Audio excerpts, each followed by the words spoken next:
So guys आज हम लोग बात करने वाले हैं एक बहुत ही ज़्यादा इम्पॉर्टेंट टेक्नोलॉजी पर जिसका नाम है डिस्क डिफ्रैगमेंटेशन। इसके बारे में आपने सुना होगा, विंडोज़ में ये अवेलेबल है बट आज आप इसका एंड्रॉयड में भी इस्तेमाल कर सकते हो। सबसे पहले हम लोग समझेंगे कि ये क्या है और उसके बाद हम लोग जो है इसको अपने स्मार्टफोन पे कैसे यूज़ कर सकते हैं, एंड्रॉयड में कैसे यूज़ कर सकते हो आपको बताएंगे और ये करती क्या है। और यहाँ पर ये मैं यूज़ कर रहा हूँ Xiaomi का Redmi Note 11 हाइपर OS में ये फीचर आपको मिलता है और भी ब्रांड्स में आप इसको चेक कर सकते हो, आपको ये मिल जाएगा। वीडियो को एंड तक ज़रूर देखना, काफ़ी कुछ जानकारी आपको मिलने वाली क्योंकि बहुत ही इंपॉर्टेंट बातें मैं आपको बताने वाला हूँ।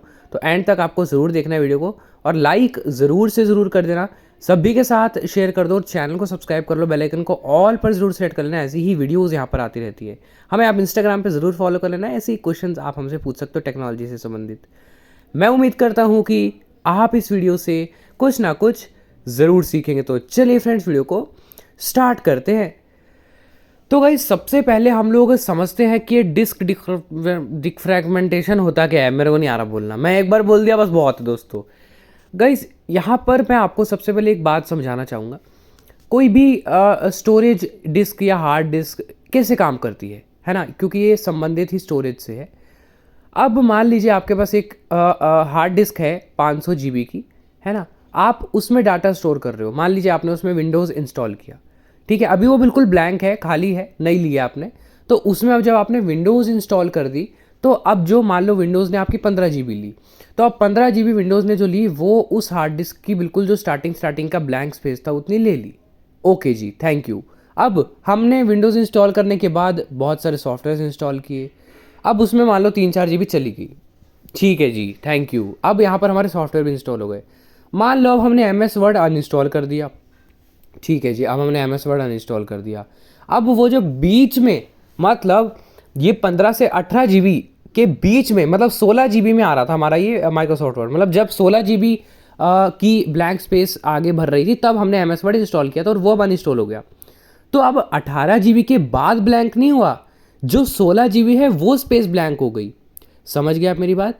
यहाँ पर जो 15 GB के बाद की स्टोरेज थी ना वो खाली हुई है, जितनी MS वर्ड ने ले रखी थी। बाकी 17-18 GB पे जो इंस्टॉल थे सॉफ्टवेयर वो इंस्टॉल ही है और उसके आगे का तो फिर है ही खाली।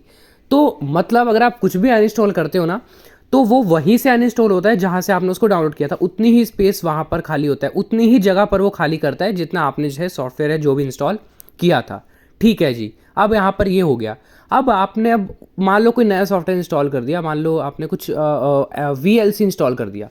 अब VLC तो यहाँ पर मान लो ज़्यादा MB का हो गया वर्ड एक्सेल से, जो भी वर्ड से, अब वो 16 GB वो स्टार्टिंग की भरेगा। मतलब सबसे पहले आपकी स्टोरेज डिवाइस वो मतलब जो भी सॉफ्टवेयर एप्लीकेशन इंस्टॉल हो रहा है वो खाली स्पेस ढूंढता है सबसे पहले कि खाली स्पेस कहाँ है, कहाँ है, कहाँ है, खाली स्पेस कहाँ है, मैं घुसता हूँ वहीं पे। ऐसे होता है वहाँ पर, जैसे आप भी भैया देखते हो ना, कहाँ है भैया बैठने की जगह, तो सबसे पहले वो खाली स्पेस ढूंढता है, कहाँ है, जहाँ मिलती है वहाँ वो घुसता है। अब मान लो जो है VLC आपका ज़्यादा का हो गया MB का MS वर्ड से, अब यहाँ पर वो 16 GB से 17 GB तक MS वर्ड वाला ले लिया। अब 18 GB के बाद जो ब्लैंक बचा था, हमने 18 GB तक इंस्टॉल किया था ना, तो 18 GB के बाद अब जो ब्लैंक बचा था वो उसके आगे इंस्टॉल हो गया। मतलब हमारा VLC टुकड़ों में बट गया, आधा वहाँ VLC इंस्टॉल हो गया जहाँ उसको खाली स्टोरेज मिला और आधा वो वहाँ इंस्टॉल हो गया। ऐसे ही होता रहेगा, आप तरह तरह के एप्लीकेशन इंस्टॉल करोगे, अनइंस्टॉल करोगे, उतनी स्पेस पर वो इंस्टॉल होंगे, वो टुकड़ों में बटेंगे और वो आपके जो है स्टोरेज में इस तरह से इंस्टॉल होंगे। अब डिफ्रैगमेंटेशन का काम यही है, जब आप किसी भी हार्ड डिस्क को या किसी भी स्टोरेज डिवाइस को फ्रैगमेंट या डिफ्रैगमेंटेशन कर देते हो तब क्या होता है कि जो फाइल जो है आपस में मिलनी चाहिए वो आपस में मिल जाती है। मतलब VLC जो है आपस में मिल जाएगा, वो 18 GB के बाद इंस्टॉल होगा और यहाँ पर जो खाली स्पेस बची थी उसको वो भर देगा, आपका जो भी एक्सेल या वर्ड जो भी वहाँ पर था। तो कुल मिलाकर ये जो सॉफ्टवेयर को साथ में स्टोरेज चाहिए उसको साथ में कर देगा और जो जहाँ पर था उसको बिल्कुल एज इट इज़ वैसे करेगा। मतलब छोटी छोटी फाइल्स को जो है ये आपका अलग कर देगा और बिल्कुल उनकी सही जगह पर ले आएगा। मतलब सिंपल सा, डिफ्रैगमेंटेशन करने से आपकी फाइल्स सही जगह पर आ जाती हैं, यही इसका मतलब है। अब इसका फ़ायदा क्या है? अब सोचो, जो मैंने आपको सिचुएशन बताई थी उसमें कैसा हो रहा था कि आपका सॉफ्टवेयर बट गया यार। मतलब जब VLC आपका 16 GB पे इंस्टॉल है, आधा 18 GB के बाद इंस्टॉल है। तो अब मान लो VLC खोल रहे हो, आधा वो 16 GB के बाद से उठाएगा, आधा 18 GB के बाद उठाएगा, तो स्लो होगा नहीं होगा आपका स्टोरेज। तो ये जब उन सभी फाइल्स को एक जगह कर देगा जिनकी जहाँ पर आवश्यकता है, तो वो आपका स्टोरेज फास्ट हो जाएगा, है ना। तो मैं उम्मीद करता हूँ कि मैं आपको समझाने में कामयाब रहा। मुझे नहीं पता मैं समझा पाया नहीं, बट मैंने कोशिश करी। आपको कुछ भी पूछना है कमेंट करो, इस कंसेप्ट का आप समझ गए होगे, मैं उम्मीद करता हूँ। तो अब आपको डिफ्रैगमेंटेशन करना कैसे है। सबसे पहले अगर आप HDD यूज़ करते हो, कंप्यूटर की बात कर रहा हूँ पहले, हार्ड डिस्क ड्राइव, तो उसमें आपको समय समय पर करते रहना ये, है ना। आप डिस्क मैनेजर लिखेंगे तो आपको मिल जाएगा, डिफ्रैगमेंटेशन मिल जाएगा, आप सीधे स्टार्ट कर सकते हो, स्टोरेज ऑप्टिमाइज हो जाएगा, है ना। लेटेस्ट विंडोज़ में भी आप इसका यूज़ कर सकते हो। लेकिन अगर आप SSD यूज़ करते हो ना, तो उसकी में आपको आवश्यकता नहीं पड़ती, क्योंकि SSD इतनी स्मार्ट होती है कि वो अपने हिसाब से जो है काम कर लेती है, उसमें डिफ्रैगमेंटेशन की जरूरत नहीं पड़ती है। अगर आप उसको डिफ्रैगमेंटेशन करते हो वो स्लो ही हो जाती है कभी कभी, तो ये SSD पे मत करना। लेकिन हम बात कर रहे हैं एंड्रॉयड की भैया, तो एंड्रॉयड में भी अभी मैं आपको लाइव दिखाऊंगा, ये फीचर आ चुका है। अब हम अपने फ़ोन की सेटिंग्स को ओपन करेंगे,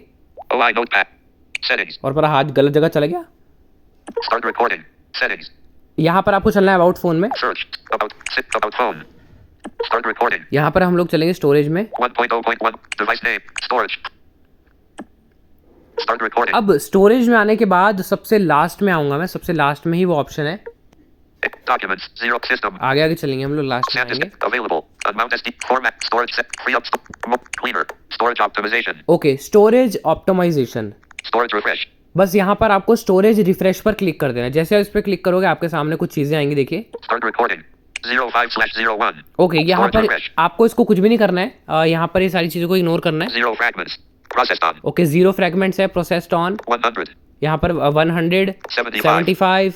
20.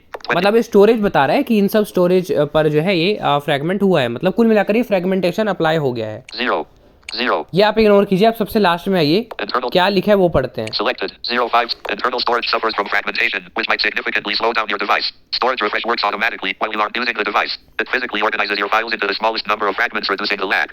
ये देखिए, इसने क्या बोला कि मैं भूल गया क्या बोल रहा था यार। ये कह रहा है कि जो इंटरनल स्टोरेज है वो सफ़र करती है डिफ्रैगमेंटेशन से। अब जो आपके फ़ोन की परफॉर्मेंस को स्लो कर सकता है, यहाँ पर साफ साफ लिखा हुआ है, आप वीडियो को रिवाइंड करके सुन सकते हो। अब ये फीचर वैसे तो यहाँ पर लिखा है कि अगर आप अपने फ़ोन को यूज़ नहीं करते हो तो ये अपने आप ऑटोमेटिकली रिफ्रेश होता रहता है, आपको करने की ज़रूरत नहीं है। लेकिन हाँ, अगर आपको अपना फ़ोन स्लो फील होता है तो यहाँ पर आकर आप उसको डिफ्रैगमेंट समय समय पर कर सकते हो। अब जब ये डिफ्रैगमेंट हो जाएगा तो ये जो फिजिकली जो स्टोरेज लोकेट हो रखी है फाइल्स को, उसको अपने हिसाब से मैनेज करेगा और जिसको जो सही स्टोरेज चाहिए उसको प्रोवाइड करेगा। मतलब छोटी छोटी फाइल्स को अपनी सही जगह पर वो लेकर आ जाएगा।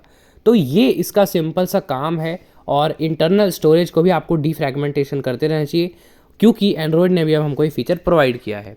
तो बस आपको यहाँ पर आके जो है सीधे इसको फ्रैगमेंट कर देना है, और यहाँ पर कुछ भी आपको ऑप्शंस नहीं छेड़ने हैं।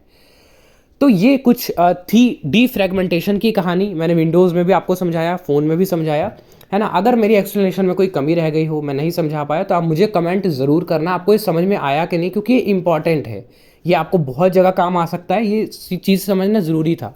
तो उम्मीद है आपको समझ में आया होगा। कैसी लगी आपको वीडियो कमेंट करके बताइए, अच्छी लगी तो लाइक कर देना, सभी के साथ शेयर कर देना, चैनल को सब्सक्राइब कर लो, बेल आइकन को ऑल पर सेट कर लो, ऐसी ही वीडियोज़ आपके लिए आती रहेंगी। व्हाट्सएप और टेलीग्राम ग्रुप में आप लोग और पे से जुड़ सकते हो। अगर आपका कोई भी क्वेश्चन है तो आप कमेंट बॉक्स में पूछ सकते हो, और इंस्टाग्राम पे आपको फॉलो कर लेना, वहाँ से भी क्वेश्चन पूछ सकते हो। ये वीडियो देखने के लिए आपका बहुत बहुत धन्यवाद। मिलते हैं किसी नेक्स्ट वीडियो में, तब तक के लिए बाय बाय।